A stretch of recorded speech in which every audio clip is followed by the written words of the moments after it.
Oi, gente, bom dia, tudo bem com vocês? É, Vamos começar o nosso encontro de hoje falando sobre a nossa prova. Nossa prova que foi na semana passada e que vocês tiveram uma média de nota relativamente muito boa, né? Acima de 8. Não fiz conta exata, mas vamos dizer que foi 8, acima de 8. E fiquei feliz pelo resultado, claro, né? Mas é uma situação atípica, né? Vocês fizeram a prova na casa de vocês, né? Sem o colega do lado, mas com o colega ao alcance do celular, podendo consultar a CLT e a Constituição Federal, mas também ao alcance de qualquer outro material, ao alcance do Google, né? Podendo. Então talvez essa nota, não sei, não dá para eu ter a segurança total, mas eu acredito que sim, que ela representa a nota efetiva de vocês, né? O aprendizado efetivo de vocês. Pelo menos eu espero que seja isso. Eu não quero acreditar que seja diferente, né? Que vocês tenham, de repente, fraudado a prova por alguma razão, dado uma espiada no Google, dado uma espiada no WhatsApp para falar com o colega e tal, tá bom. Mas eu também não quero saber disso, porque isso não é importante para mim. Não é a nota que é importante. Eu quero que vocês pensem nisso para vocês. Não é importante que vocês tenham uma nota 10 ou uma nota 0. O importante é você avaliar na avaliação, né, na prova, você se avaliar para ver o seu conhecimento, para ver se você está aprendendo, para ver se você vai sair bem da faculdade, para ver se você vai entrar no mercado de trabalho de uma forma competitiva com os seus outros colegas, os seus concorrentes, né? No mercado de trabalho é uma briga de foice, meu amigo. Então, você tem que saber aquilo que aconteceu, se você tem condição de entrar no mercado de trabalho. Então, não é a nota que é importante, é o seu aprendizado, tá? É isso realmente que você tem que acreditar que é importante.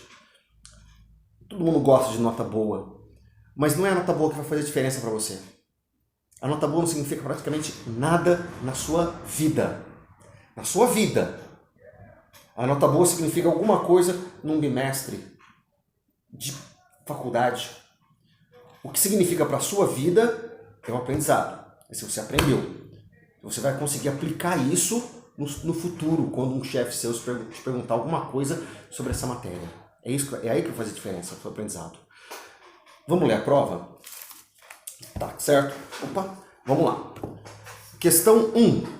De acordo com as normas que regem o contrato individual de trabalho, verifica-se que a exclusividade é um requisito do contrato de trabalho? Não. Né? A gente viu no artigo 3º da CLT que a exclusividade não é requisito. Exclusividade seria você ter, para configurar um vínculo empregatício, que trabalhar só para uma pessoa. Não tem essa necessidade. Você pode ter quantos contratos de trabalho você quiser, você conseguir ter, né? A carteira de trabalho não tem que ter necessariamente apenas um contrato em aberto. Pode ter 2, pode ter 3, pode ter quantos você conseguir. Você pode trabalhar em mais de um estabelecimento, se você conseguir. Não há impedimento quanto a isso. B. A vontade das partes é suficiente para que seja firmado um contrato de trabalho por prazo determinado. A vontade das partes é suficiente? Princípio da continuidade. A regra é que todo contrato é por tempo indeterminado. Essa é a regra. É possível ser feito o contrato por prazo determinado, porém, apenas nos casos previstos em lei. Apenas nos artigo 447, se não me engano. Tá? Apenas nos casos previstos em lei, princípio da continuidade da relação empregatícia. Tá certo? Vejam lá, você pode fazer contrato por tempo determinado, mas tem que seguir regras rígidas. Ao contrato de experiência tem aquelas regras rígidas, contrato de safra, aquelas regras rígidas, contrato por tempo determinado, aqueles que acontecem em fim de ano, regras rígidas. Não depende só da vontade das partes. Eu não posso fazer um contrato de experiências, combinar com meu amigo, com meu empregado, de 4 meses. Não posso. O contrato de experiência não pode passar 90 dias. C. A regra geral é que os contratos de trabalho devem ser firmados por prazo indeterminado. C. Questão 1. C. Para ter validade de contrato de trabalho, deve ser celebrado por escrito. Né? Questão alternativa D. Não basta estar escrito. Tem que estar seguindo as rígidas regras da lei. Contrato de trabalho E. O contrato de trabalho pode ter cláusulas restritivas de direito previstos em lei. Não. Princípio da irrenunciabilidade dos direitos trabalhistas. Né? Se você colocar num contrato de trabalho, né, contrato pode ter regras, cláusulas restritivas de direitos previstos em lei. Uma regra prevista, um direito previsto em lei são férias, por exemplo. Você não pode abrir mão de férias. É uma regra de ordem pública, é obrigatório. Não pode abrir mão. Princípio da irrenunciabilidade. Certo? Questão 2. É considerado um desconto salarial legal.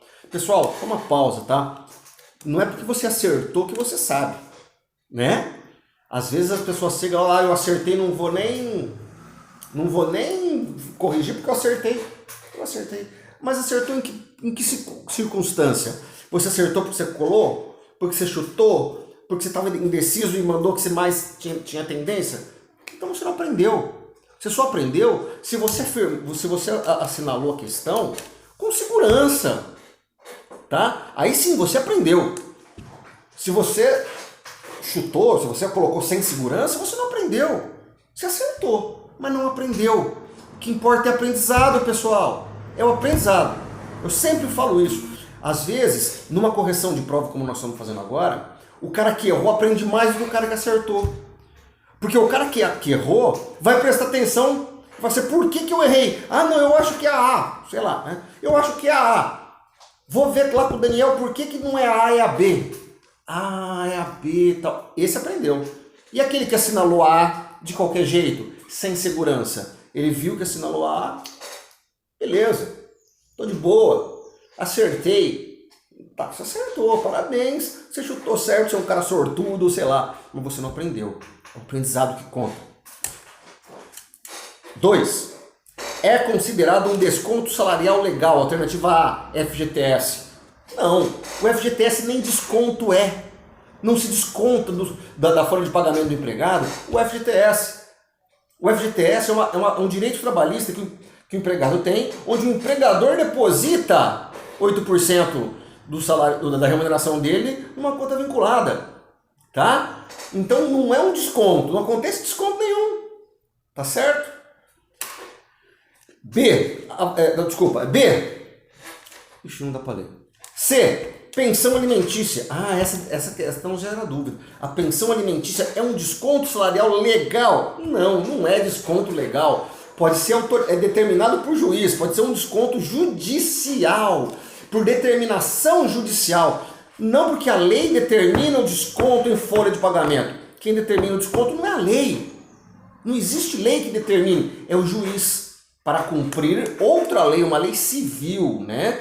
Que é da obrigação de pensão alimentícia, da pessoa pagar pensão alimentícia. Isso a lei manda pagar, mas a lei não manda descontar em folha de pagamento. Então não é um desconto legal a pensão alimentícia, certo? IRRF, Imposto de Renda, retido na fonte. Ah, esse é legal. A lei determina que o empregador, caso a remuneração ultrapasse o determinado patamar, desconte na folha de pagamento o tributo, imposto de renda, certo? Alternativa E, não é possível haver desconto salarial. É possível. Existem os descontos legais, os descontos contratuais e os descontos determinados por decisão judicial. Então existe desconto, sim, em folha de pagamento. Os contratuais é aqueles que, né, por exemplo, né, convênio médico, né? Mas beleza. Questão 3. Em uma relação de trabalho, há uma convenção coletiva estabelecendo um pagamento de um 14º salário, apesar da legislação trabalhista não prever tal benefício, mas apenas o 13º salário. Com base nessa situação, assinale a alternativa correta. Uma convenção coletiva estabeleceu um 14º salário. É bom para o trabalhador? 14º salário? Pô, se é bom. Então, A lei não estabelece. O que acontece? O empregado tem direito ou não tem direito ao 14º salário? Nessa situação, pode o patrão não dar o 14º salário, apesar de ter uma convenção coletiva determinando o pagamento dela? Não, se a convenção coletiva determinou o benefício, o patrão tem que pagar. Então, é direito do empregado. Aí a gente já elimina algumas coisas. É direito. Por que é direito o 14º salário? É razão do princípio do quê? Da continuidade? Da primazia da realidade? Não, da proteção. Que estabelece que se tiver mais de uma norma prevendo situações conflitantes, vai ser prevalecida aquela que mais beneficia o empregado. Certo? Alternativa, questão 4. Em uma empresa, o empregado possui uma jornada de trabalho fixa de 44 horas semanais, que vai até às 18 horas. Beleza. É nesse horário que seu cartão de ponto é registrado todos os dias de trabalho. Sempre na primeira semana do mês, sua jornada de trabalho se estende até às 19, apesar do seu cartão de ponto continuar a ser registrado às 18 horas. Entendeu? Então, né, o cara trabalha até às 18 todo dia, mas na primeira semana do mês, né, aumenta o número, né, independente das condições, há um aumento na demanda e acaba trabalhando uma hora a mais. Mas o cartão não é registrado. Esse empregado tem direito de receber pela hora? Tem direito? É claro que tem, né, gente? Se ele trabalhou, ele tem direito. Ah, mas não está registrado. Não está registrado, mas ele trabalhou? Trabalhou. Quem trabalha não tem direito de receber pelo trabalho? Tem. Então tem direito. Então já elimina todas aquelas que não têm direito, que diz que não tem direito. Agora, por que ele tem direito disso? Sim, alternativa C nesse caso. A alternativa anterior, né, a 3, foi C também, tá? Não sei se eu mencionei. A alternativa 2 foi D de dado. Acho que também não mencionei. Bom, sim, porque impera o princípio da primazia da realidade. Nós falamos, né? Tem que primar pela realidade. Se a realidade diz uma coisa diferente do que está no documento, no cartão de ponto, vai prevalecer a realidade. Claro, não é porque está registrado uma coisa que aquela coisa aconteceu. E geralmente essa coisa que está registrada sempre em detrimento do empregado e em favorecimento ao patrão. Como nesse caso. Bom, beleza. 5. Conforme a legislação trabalhista, a redução salarial está expresso no artigo 7º, inciso 6º da Constituição Federal, né? Que é vedada a redução salarial. Princípio da irredutibilidade salarial. Não pode reduzir salário. Mas lá no artigo 7º, inciso 6º, está escrito: salvo determinada em convenção coletiva, em convenção ou acordo de trabalho. Eu praticamente recortei e colei. Então pode, mas desde que esteja determinado em ação, em convenção ou acordo coletivo de trabalho. Alternativa E de elefante. As outras não podem? Não pode. Autorização pelo Ministério do Trabalho. Se o empregado autorizar. Claro que não depende da autorização do empregado. Princípio da irrenunciabilidade. Desde que comprove necessidade. Não basta a comprovação da necessidade do empregado. Tem que ter convenção coletiva. Acordo ou convenção coletiva. Que vai analisar se a necessidade do empregador é séria ou não. Tá certo? Então não basta a necessidade para reduzir. Tem que ter a necessidade, mas tem que ter a convenção coletiva para analisar a necessidade. Beleza, alternativa E essa. 6. Convenção coletiva de trabalho é aquela firmada entre. Aí você tinha que lembrar, né? Convenção é entre sindicato de uma parte e sindicato de outra parte. Sindicato representante da categoria dos empregados, sindicato representante da categoria dos empregadores. Diferente do acordo, que não tem sindicato do empregador, é direto com a empresa. Alternativa B de bola. É correto firmar contrato de experiência, É correto afirmar que o contrato de experiência não poderá exceder de 90 dias, né, gente? Alternativa A. 3 meses. Ah, mas 3 meses não é 90 dias? Não, filhote. 3 meses não é 90 dias e nós cansamos de dizer isso em sala de aula. Certo? 8.